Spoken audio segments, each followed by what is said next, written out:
Es un auténtico placer tener en esta conferencia plenaria al doctor Pedro Alves, que es un conocido ya de la Sociedad Española de Fenomenología desde hace mucho tiempo. Es catedrático del Departamento de Filosofía de la Facultad de Letras de la Universidad de Lisboa, investigador en el Centro de Filosofía de la Universidad de Lisboa y expresidente, fue presidente entre el 2002 y el 2012 de la Sociedad Portuguesa de Filosofía Fenomenológica. Ha hecho aportaciones decisivas al pensamiento fenomenológico en lengua portuguesa y se ha especializado en el estudio de los problemas filosóficos del espacio, el tiempo, aplicando métodos fenomenológicos de investigación. Como decía, es en buena parte artífice de que la Sociedad Española de Fenomenología y la Sociedad Portuguesa de Filosofía Fenomenológica establecieran colaboraciones muy fértiles. Y empezamos con la conferencia que viene muy sugerente, que viene a exponernos aquí con el título ¿Por qué la normatividad no es reducible a la normalidad? Un análisis fenomenológico. Muchas gracias. Buenos días. Quiero agradecer a la CEF la invitación a estar aquí presente, que me honra y complace enormemente. En particular a Joan González y a Ágata por su eficiencia. Como mi pronunciación del español está muy lejos de ser aceptable, para facilitar la comprensión, mi texto será proyectado en la pantalla. Voy a empezar. Puede parecer paradójico, pero en la fenomenología no hay un análisis detallado de la intencionalidad normativa, ni de la experiencia de la normatividad. Esto contrasta con el reciente giro normativo de la fenomenología. Este empezó con la llamada normatividad del sentido de Crowell y avanzó rápidamente hasta llegar al énfasis recientemente puesto en la normatividad de la percepción por Doyon y Breillat. No se trata solo de la normatividad de la percepción desde el punto de vista epistémico, sino más allá de descubrir algo así como una normatividad interna de la propia percepción. Sin embargo, a este respecto, ya existía un importante punto de partida en el interesante intento de Steinbock de trazar el origen de la experiencia de la normatividad a partir de la normalidad de la percepción y de su tendencia interna hacia la optimabilidad. De hecho, el concepto de norma y la experiencia de la normatividad tienden a invadir cada vez más ámbitos de la fenomenología. Se discute la relación entre validez, valor y normatividad en el marco de la relación entre lo teórico y lo normativo. Se discute la posibilidad o no de interpretar directamente las leyes de esencia como normativas, así como las denominadas estructuras normativas de la Constitución primordial. Ante la actual profusión de literatura sobre la normatividad, en lugar de concluir que la normatividad está en todas partes, sería más prudente definir los puntos clave del concepto, ya que, como bien señaló Anama, corremos el riesgo de que esa ampliación se realice sin la necesaria especificación y acribia fenomenológica. De hecho, si todo es normativo y lo es de la misma manera, entonces nada será específicamente normativo. Por lo tanto, diré que lo que falta es un análisis de la intencionalidad normativa, una diferenciación fenomenológica entre las figuras de lo normativo y de lo normal, una delimitación de los ámbitos en que se puede hablar propiamente de normas. Esto es lo que haré a continuación. Ninguna cosa es por sí sola una norma. La escuadra del carpintero, por ejemplo, de donde supuestamente deriva la propia palabra, no es en sí misma una norma. Lo normativo es más bien el precepto de construir en ángulos rectos. Y solo en ese caso la escuadra sirve de estándar. Si buscamos el origen de los conceptos normativos, encontraremos con buen uso en un texto poco comentado, que juicios cósicos o ónticos acerca de lo que es, ya sean sobre hechos o esencias, sino más bien un cambio de actitud hacia lo que denomina juicios críticos u racionales. Estos dependen de una actitud de evaluación y decisión, sea por lo verdadero, sea por lo bello, lo útil, lo bueno, etc., cuyo objeto es el sentido nomemático o la proposición, es decir, una idealidad. En una palabra, describir lo que es no es aún establecer una norma y, además, un juicio normativo tampoco saldrá de la simple explicitación de las estructuras de lo que es el caso. Es aquí donde surge en el texto de Husserl la división principal entre ciencias cósicas y ciencias normativas. No queriendo comentar aquí dicho texto, me refiero a él para lanzar una primera duda sobre la idea de que existe algo así como una génesis cuasi pasiva de la experiencia normativa a partir de los ejos de la normalidad en la esfera de la percepción y de las habitualidades constituidas en ella. Una segunda duda se refiere a la unidad del concepto de norma en sus múltiples y fluctuantes usos en la literatura fenomenológica.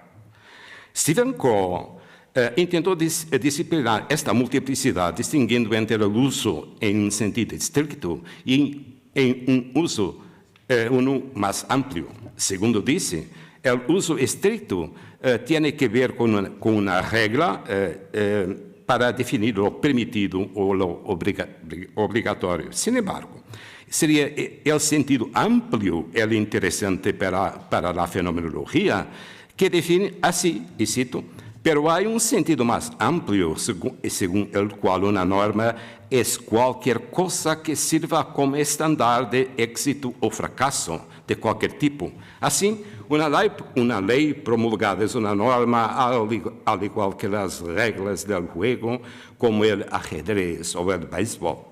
Pero las reglas tácitas, las condiciones de satisfacción, las costumbres culturales, las maneras, lo que se hace normalmente, también son normas. Final de cita. Sin embargo, según me parece, definir la norma como todo aquello que admita condiciones de éxito o de fracaso resulta demasiado amplio. Una ley positiva es ciertamente una norma, tal como lo son las costumbres o las reglas del ajedrez. Pueden cumplirse o no. El hecho de que sean expresadas o no, obligatorias o no, ejecutadas conscientemente o no, es indiferente para que nos refiramos a ellas en conjunto bajo un concepto unitario de norma.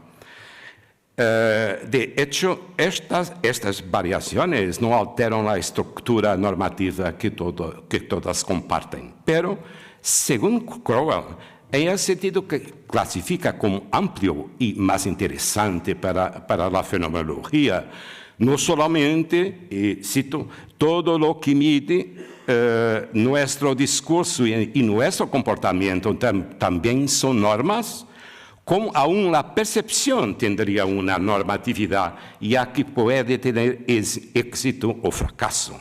y cito, la percepción misma debe estar sujeta a las normas. Pero en este sentido tan amplio, no veo como no podríamos decir que cosas como caminar o respirar estariam igualmente sujetas a normas internas, ya que el éxito o el fracaso también se desaplica. Que tal es la amplitud rozando la ambigüedad de este uso de la palabra norma. Efectivamente, observando los dos extremos de este amplio espectro, podríamos preguntarnos qué hay de fenomenológicamente común, es decir, relativo a su sentido inmanente, entre, por un lado, una ley positiva promulgada y, por otro, una habitualidad constituida activa o pasivamente en el interior de la vida perceptiva. Esta pregunta carece de respuesta. Por lo tanto, es necesario circunscribir lo específico de la intencionalidad normativa. Para ello, hay que volver al ámbito donde indiscutiblemente se encuentran cosas como las normas, la esfera práctica del yo quiero o la intencionalidad volitiva.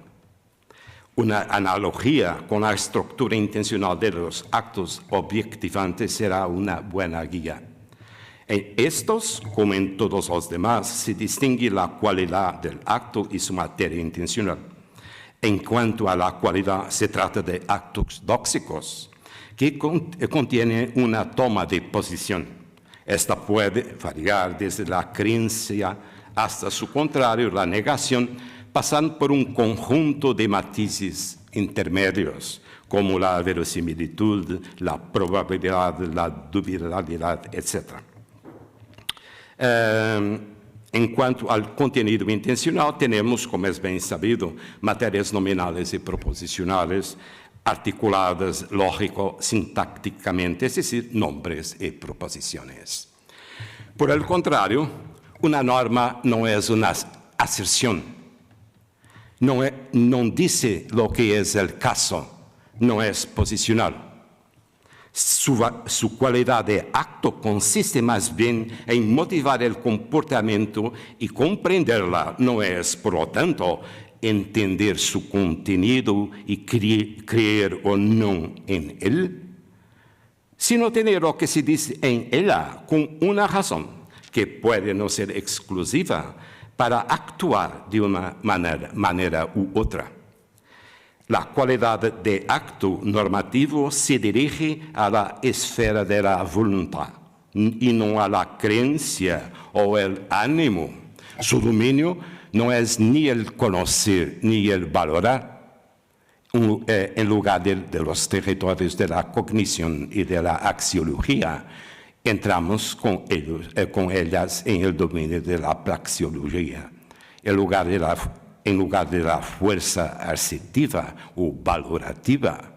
Las normas tienen, por lo tanto, una fuerza que llamaré ductiva. Denomino la cualidad del acto normativo por medio de la expresión fuerza ductiva, porque no todas las normas tienen una fuerza prescriptiva, cuando esta última palabra se entiende en el sentido de una imposición estricta. Además, utilizar el término prescriptivo para la cualidad de acto normativo genera algo así como un malestar conceptual y casi una antinomía en el caso de ciertas normas supuestamente de cualidad prescriptiva que prescriben, sin embargo, permisos. Prescribir un permiso es, en realidad, una forma paradójica de expresarse. A esto se añade que la cualidad normativa no siempre tiene un carácter estrictamente obligatorio, como suele pensarse. De hecho, al igual que en la matizada paleta de las actitudes tóxicas, las normas pueden tener un carácter perentorio, pero también ser simples recomendaciones, consejos, reglas de admisión opcional, de modo que hay varios grados de libertad para el comportamiento que las tiene en cuenta en la hora de decidir. En el otro extremo del espectro, el equivalente a la negación en los actos tóxicos es la anulación de la validez de una norma o de un conjunto de normas. Así, en cuanto a la cualidad del acto normativo, las normas pueden presentar diversos grados de fuerza aductiva. Cuando el médico le dice a su paciente, no puede comer grasas, se trata sin duda de una prohibición que, sin embargo, en cuanto a su fuerza aductiva, no es más que un simple consejo. En cambio, cuando el Código de Circulación establece que ha de conducir por la derecha de la carretera, esta norma obligatoria constituye un caso de fuerza aductiva perentoria. No admite grados de libertad en su adopción. Además, otro dato relevante es que las normas no son ni verdaderas ni falsas, son más bien válidas o inválidas. Una norma puede tener incluso una fuerza perentoria para un grupo de individuos, pero resultar inválida para otros. En cuanto a la materia intencional de los actos normativos, encontramos los elementos deonticos que comúnmente se reducen a tres principales y que pueden definirse entre sí: obligación, prohibición y permiso. Siguiendo una idea que proviene de Leibniz y que el lógico finlandés von Wright retomó en mediados del siglo XX, la tendencia dominante en la lógica deóntica consiste en tratarlos como operadores modales, haciendo corresponder en la estela de Leibniz lo necesario con lo obligatorio, lo posible con lo permitido y lo imposible con lo prohibido. En otro lugar, expuse mis razones para tratarlos no como operadores modales, sino como predicados, sustituyendo la lectura común de dicto por una interpretación de re, sin entrar en detalles. En lugar de un elemento descriptivo básico, que luego es modificado por un operador modal, prefiero incorporar el elemento deóntico en el propio contenido proposicional. Así, la fórmula más correcta para expresar la intencionalidad normativa no será, por ejemplo, es obligatorio que los conductores conduzcan por la derecha, sino los conductores están obligados a conducir por la derecha. La primera forma plantea dos problemas, en efecto. En primer lugar, confunde la fuerza aductiva con el elemento deóntico como si fueran lo mismo. De hecho, es obligatorio que es aquí simultáneamente un operador deóntico y al mismo tiempo un indicador de la fuerza aductiva de la norma. Ahora bien, como ya he dicho, una norma puede expresar la obligación de hacer algo y, sin embargo, esa obligación puede no ser más que un consejo prudencial, una recomendación o incluso algo opcional. La cuestión de saber cuál es la fuerza aductiva de esta norma tiene que ver con su caracterización como perentoria, opcional, etc., aspectos que no aparecen en su contenido proposicional. En segundo lugar, voy a pasar, junto a las normas deontológicas, hay que añadir las normas constitutivas. Estas no obligan ni permiten, sino que simplemente constituyen un estatuto. Así, la norma jurídica que establece la mayoría de edad, que la mayoría de edad se alcanza a los 18 años, constituye el estatuto de la ciudadanía activa. En cuanto a su cualidad, es decir, a su fuerza aductiva, se trata de una norma perentoria. Por otro lado, ciertas normas, como la de los juegos, como el ajedrez, por ejemplo, son constitutivas, pero su fuerza deductiva es simplemente opcional. No en el sentido que el contenido de las normas sea opcional para quienes juegan, sino en el sentido de que nadie está constituido de manera perentoria como jugador de ajedrez o de béisbol.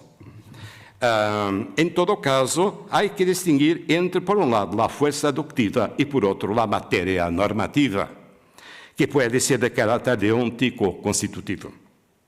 Sobre todo, hay que tener presente que la nota distintiva de la esfera normativa es la validez y no la verdad.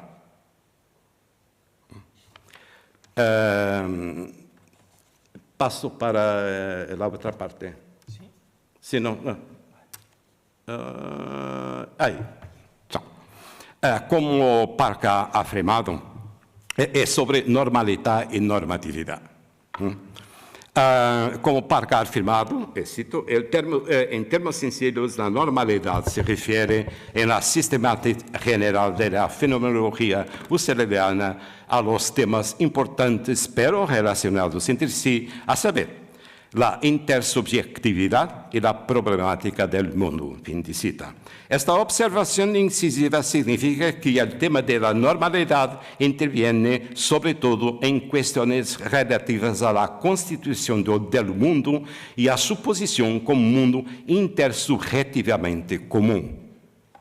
Aunque jerarquizadas desde el punto de vista metodológico, tales cuestiones van de la mano, ya que no existe realmente una experiencia del mundo que no sea la experiencia de un mundo para cualquiera, y además efectivamente compartido como un mundo común.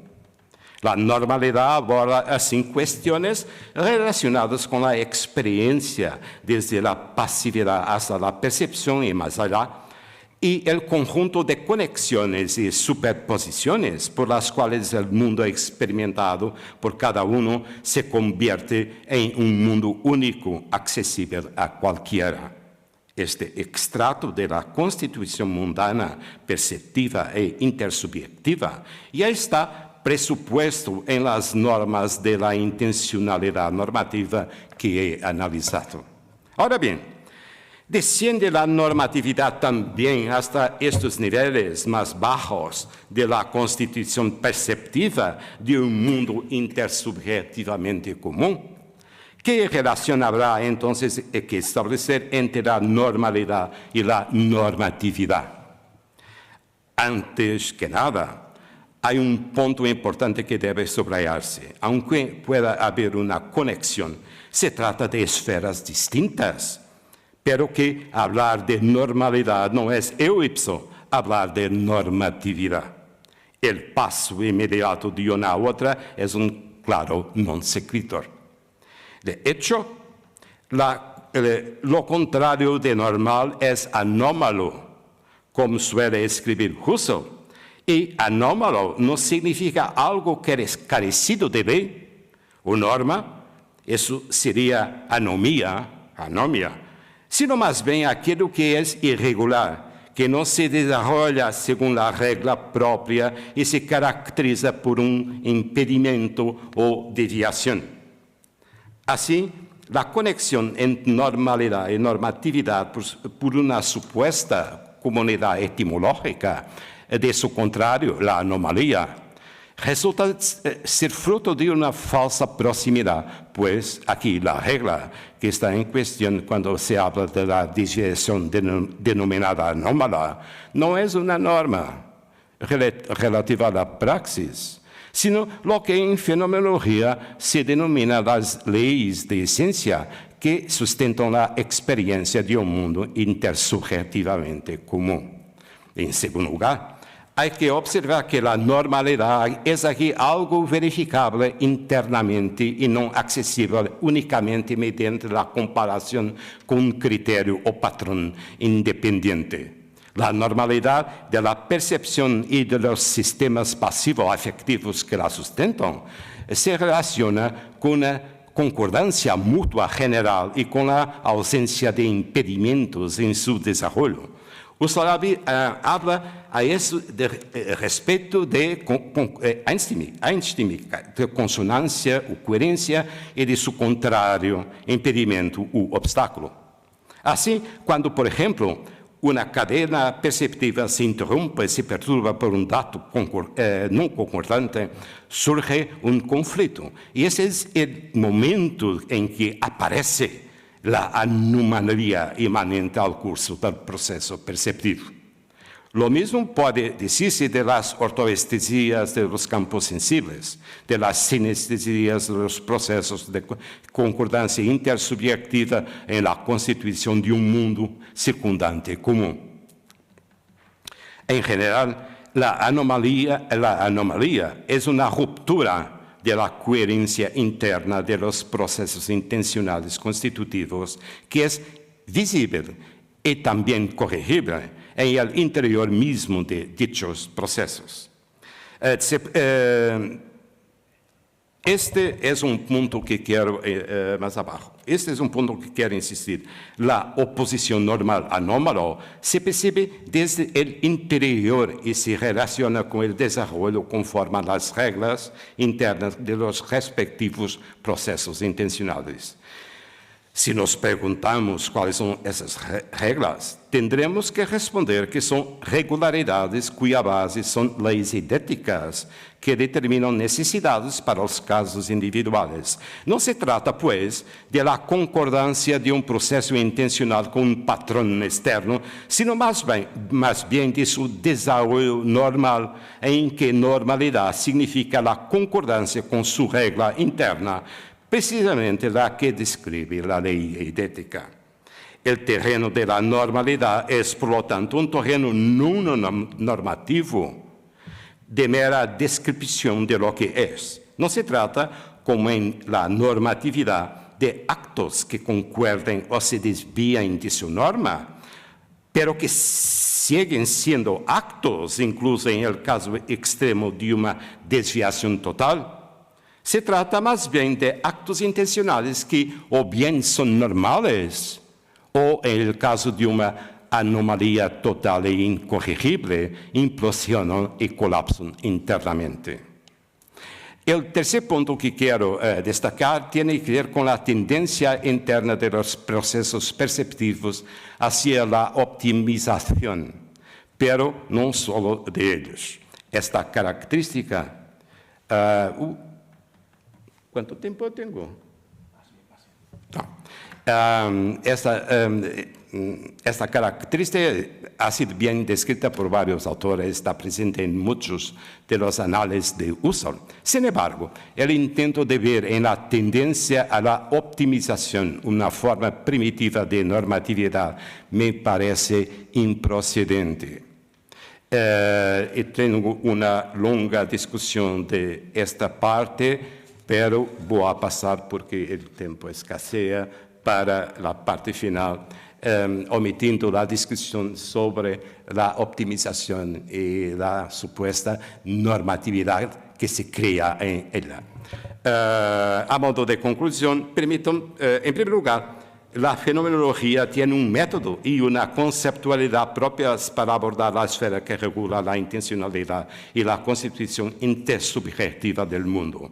Por encima de la reducción trascendental, se trata de la regresión del eje a el eidos correspondiente y la obtención de leyes de esencia que determinan necesidades para los casos individuales.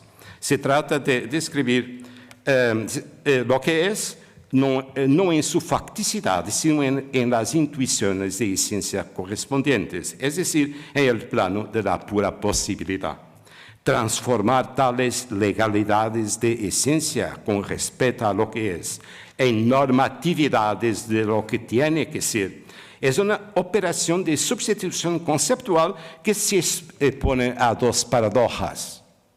En primer lugar, corre el riesgo de derivar lo normativo de lo no normativo, lo que supone caer una vez más en la conocida falacia de Hume.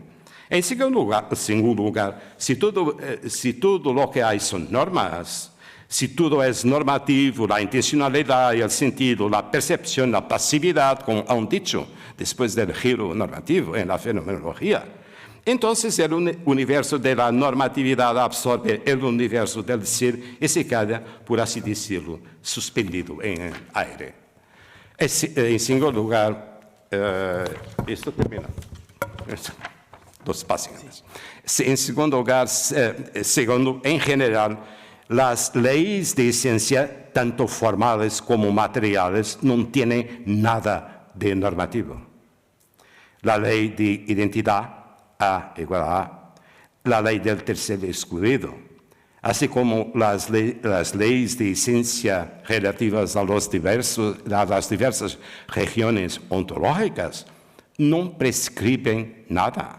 Simplesmente dicen lo que es en el plano de las puras posibilidades.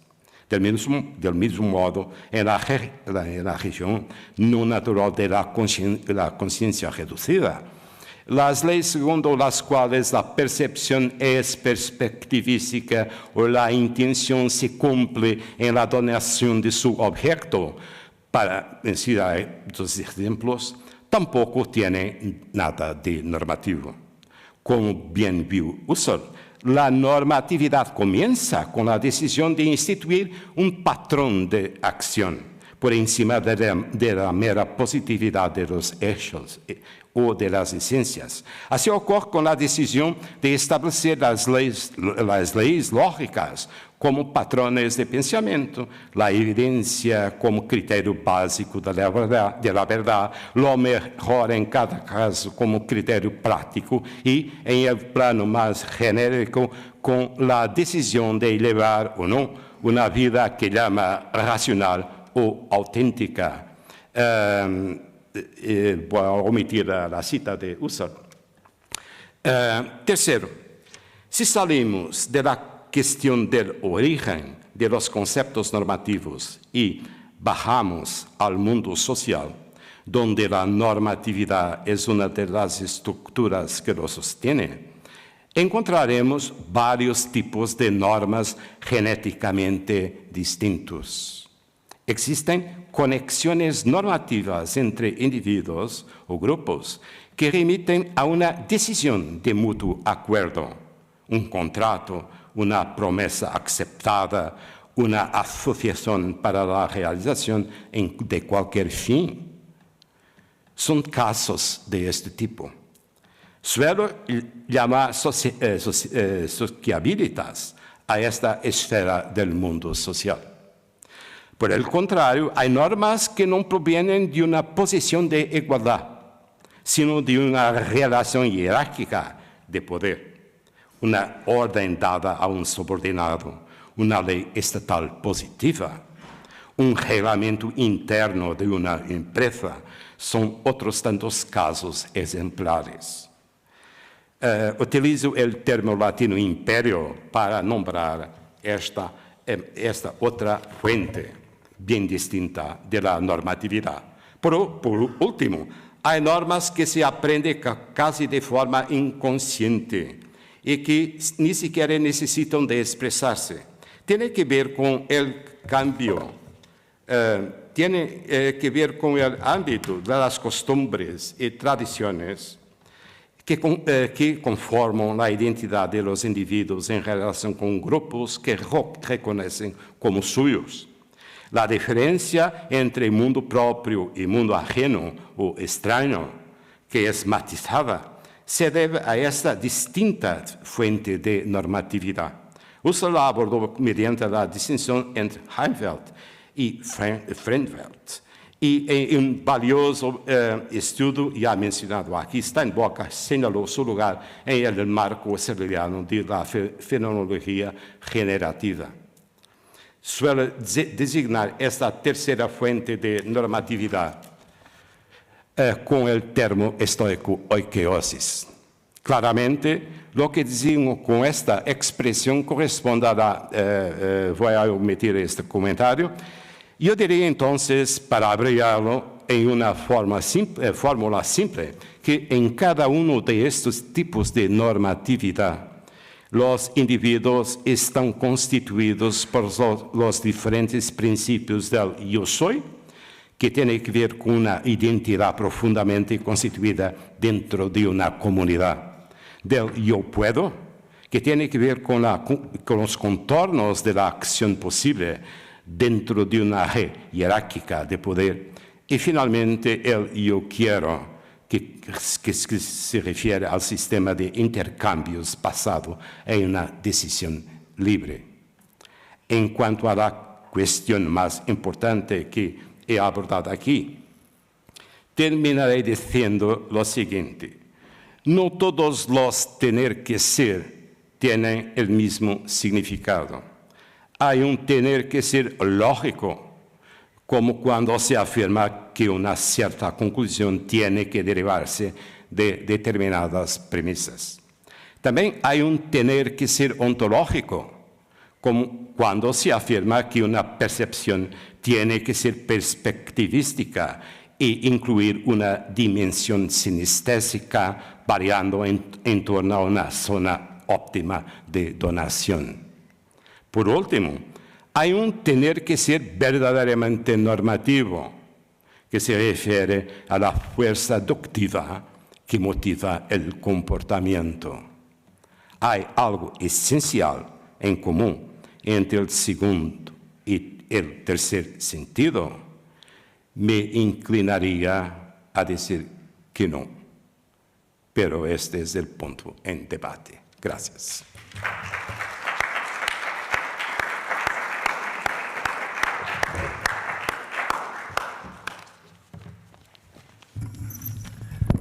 Muchas gracias, doctor Pedro Alves, por este tour de force conceptual. Tenemos algo más de 10 minutos para cuestiones, aunque como hay el coffee break podemos alargar un poco más y seguir las discusiones, por supuesto, en el coffee break. ¿Alguien de la organización tiene el mando para...? No, ¿puedes? Yo creo que está arriba. Y pues se aceptan turnos de palabra o preguntas, observaciones. Allí, Javier, San Martín.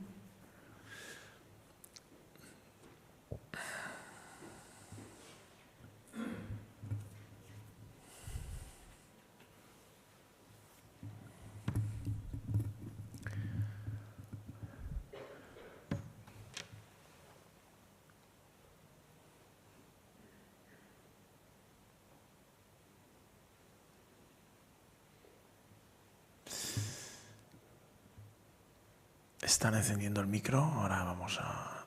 Hola. Ahora. Hola. Sí, ¿no? Ahora sí, correcto. Allí hay una palabra y luego tendremos tiempo de un par más, seguramente. Aquí también, Kevin Mulligan. Adelante. Pedro, muchísimas gracias por esta conferencia tan brillante como todas las tuyas. Me disculpa, un poquito más alto porque yo tengo un problema de audición. Perfecto, sí, efectivamente, lo conozco. Que muchas gracias por tu conferencia tan magnífica, tan brillante como todas las que te he oído. Hacía tiempo que no te oía porque los dos últimos congresos de fenomenología no he estado presente y esta ha sido muy brillante, me ha encantado. Solo que disiento algún aspecto porque has dejado demasiado rápido, me parece a mí, el punto que has citado muy bien del discurso donde Husserl dice que en la percepción hay una normatividad básica.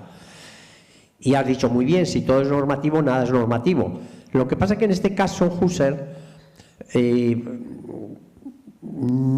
tiene con esa normatividad básica una segunda intención, que yo el otro día di la conferencia, sé que no pudiste asistir, pero di exactamente sobre eso, pero me salté justamente la parte metodológica, porque no me dio tiempo. ¿La parte? Metodológica, porque yo había titulado mi conferencia Normatividad y Reducción, porque Husserl utiliza en el discurso los primeros parágrafos del discurso para mostrar la normatividad básica Y cuando llega al final de esa demostración, en el parágrafo 7, en el 8 dice, y ahora empezamos con el hecho básico de la filosofía. Es decir, que después de mostrar la normatividad, empieza con, diríamos, el método de la propia filosofía fenomenológica. Y es el Abbau, la deconstrucción. Y el hecho básico que dice, para empezar filosofía, es el reconocimiento de la estancia del ser humano en el mundo. Y previamente acababa de decir, esto, la normatividad nos sirve para separar o comprender la diferencia entre naturaleza y espíritu. ¿Entre? Naturaleza y espíritu. Sí. Y entonces lo que él quiere realmente con la normatividad da la impresión, y que además atraviesa toda su trayectoria filosófica, de que arranca al ser humano, y yo diría más allá, a la vida de la naturaleza. Y para mostrarlo viene toda la segunda parte del excurso, en la que va intentando mostrar por deconstrucción cómo la vida está construida sobre una naturaleza a la que solo se llega mediante la deconstrucción de todas las normatividades que ha demostrado antes. Entonces, no es que si no hay normatividad o si todo es normatividad, nada es normatividad, sino que realmente la vida instituye una nueva capa que para Husserl es de normatividad, y además al final, lo has dicho muy bien, la propia percepción implica una normatividad, lo has dicho como ley, pero realmente no es una ley, sino que no es una ley explícita, sino que en la propia vida estamos continuamente vinculados a esa normatividad. Y yo no creo que sea tanto la vida humana como la vida animal, o la vida en general. Y no quiero meterme con las plantas porque no las conozco, poco del animal, pero menos de las plantas.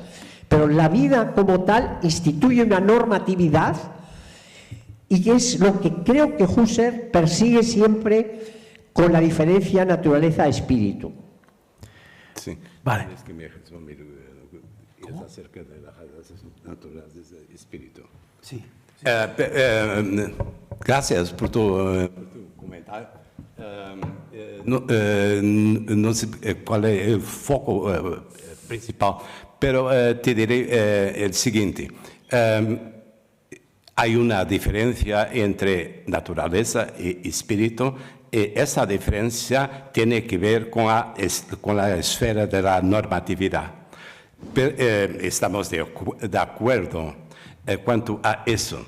Pero ¿cómo es la normatividad instituida? Es mi problema. Hay una tendencia reciente en proyectar las estructuras normativas hasta dimensiones que claramente no son normativas, como la percepción, la pasividad, etc.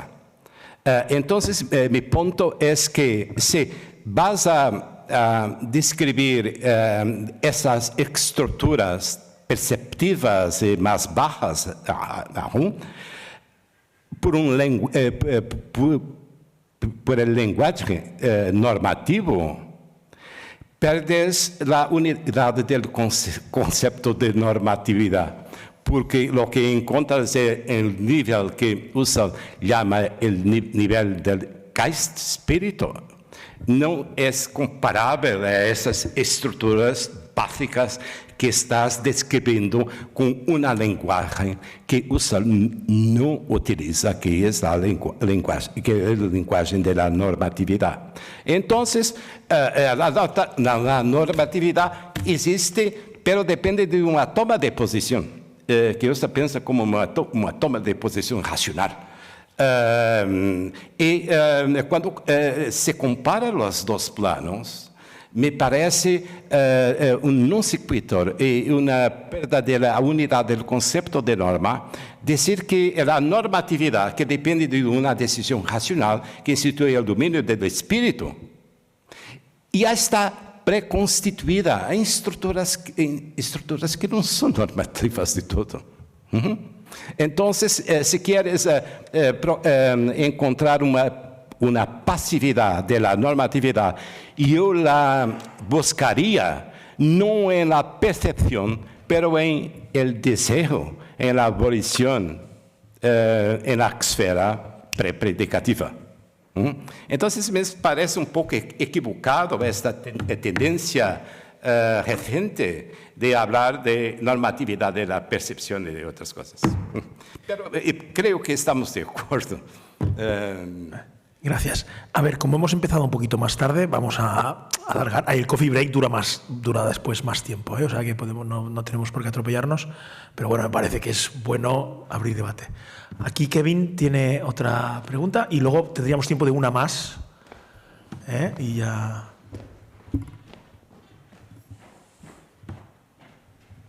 Gracias por la crítica de lo que se ha llamado aquí el otro día el frenesí de la normatividad. La crítica del normativismo que has hecho me parece completamente correcta, pero con un punto no estoy de acuerdo. Y tú quieres decir que las expresiones deónticas como debe tienen que ser utilizados como en frases de rey y no en modo de dicto. No creo que has dado una justificación por eso. Las construcciones son muy distintas. Lo que quiero saber es por qué no admitir los dos. Eso, en todo caso, es lo que hace Husserl, Scheler, Spiegelberg.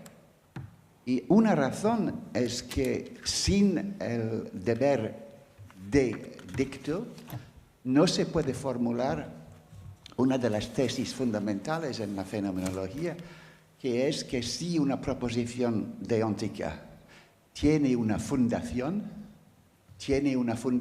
axiológica.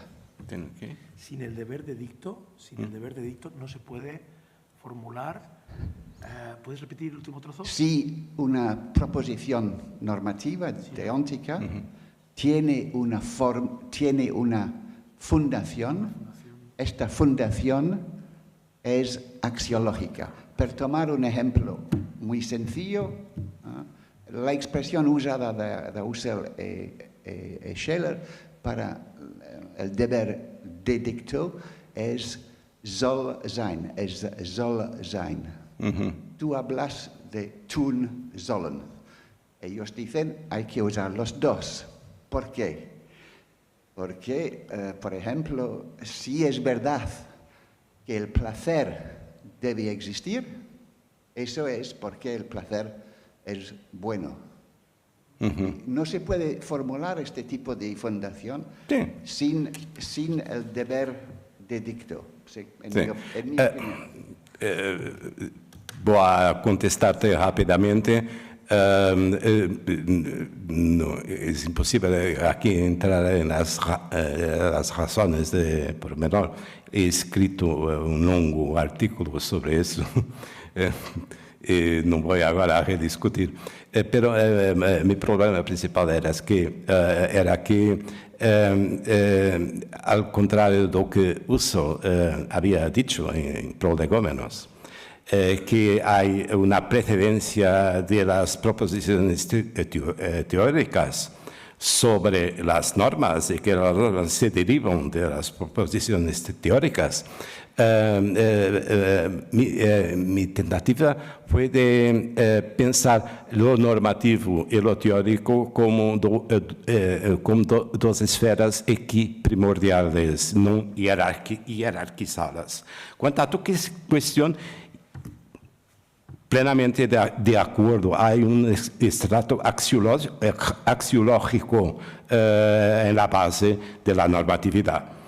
Pero mi problema era que Husserl tiende a partir de una proposición simplemente descriptiva. Se conduce por la derecha, por ejemplo. Entonces tienes una formulación de dicto. Es obligatorio que se conduzca sobre la derecha. Entonces, en el fondo hay una proposición puramente teórico-descriptiva. Mi intento ha sido de poner los predicados, poner la estructura dióntica dentro de la proposición y no como una afirmación sobre su dicto. Pero no te puedo hablar de las razones, lo he escrito te digo, a phenomenological analysis of the nomothetic noema discussing the dictum and the reformulations of normative sentences. Una última, tenemos tiempo para una más y hacemos el coffee break, si es que la hay, y si no, nos vamos al coffee break. Pues, ¿sí? ¿Hay una allí? Agustín, parece, ¿no? Vale, pues entonces, muchísimas gracias por la ponencia.